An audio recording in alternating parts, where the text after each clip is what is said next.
Hey guys, welcome to SAKO Factory. Today I will introduce you our PCBA production line. Let's go to see the pre-processing group. Here is the pre-processing line. They will do some basically work for the PCBA, like plug in some IGBT or MOSFET. And then let's go to the deep production. This line will plug in some components, and then the PCBA can work.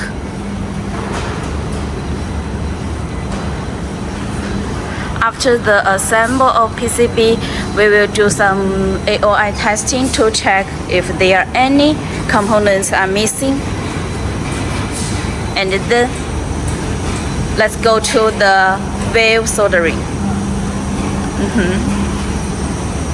That is totally automatic.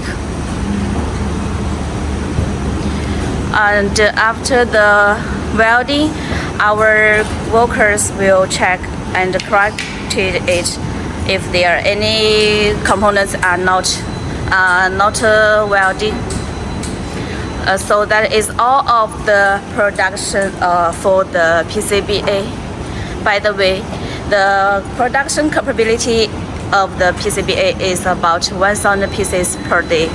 So if you are interested in our products, please contact my WhatsApp number.